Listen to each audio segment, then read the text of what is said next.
വാർത്തകൾ വിശദമായി.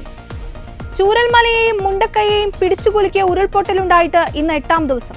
കേരളം കണ്ട എക്കാലത്തെയും വലിയ ദുരന്തത്തിൽ ഓരോ ദിവസവും ഉയർന്നുവരുന്ന മരണസംഖ്യയിൽ വിറങ്ങലിച്ചു നിൽക്കുകയാണ് നാടാകെ. ഒരാഴ്ച പിന്നിടുമ്പോഴും തിരച്ചിൽ തുടരുകയാണ്. ഇന്ന് സൂചിപ്പാറയിലെ സൺറൈസ് വാലി മേഖലയിൽ തിരച്ചിൽ നടത്തി.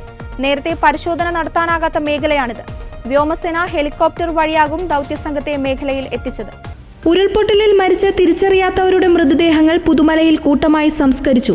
29 മൃതദേഹങ്ങളും 154 ശരീരഭാഗങ്ങളുമാണ് ഒരുമിച്ച് സംസ്കരിച്ചത്. മൃതദേഹങ്ങൾ ബന്ധുക്കൾക്ക് പിന്നീട് തിരിച്ചറിയാനുള്ള അടയാളങ്ങളോടെ സർവ്വമത പ്രാർത്ഥനയ്ക്കു ശേഷമാണ് സംസ്കാരം നടത്തിയത്.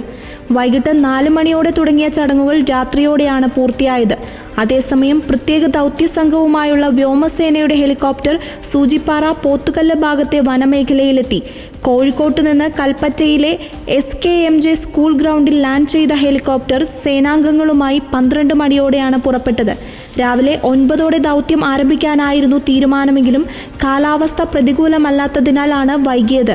അതേസമയം ഇന്നു മുതൽ ദിവസം രാവിലെ 6 മുതൽ 9 വരെ ബെയിലി പാലത്തിലൂടെ 1500 പേരെ മാത്രമേ കടത്തിവിടൂ. കൂടുതൽ ആളുകൾ വരുന്നത് തിരച്ചിലിനും സന്നദ്ധ പ്രവർത്തനത്തിനും മറ്റും ബുദ്ധിമുട്ടുണ്ടാക്കുന്ന സാഹചര്യത്തിലാണിത്.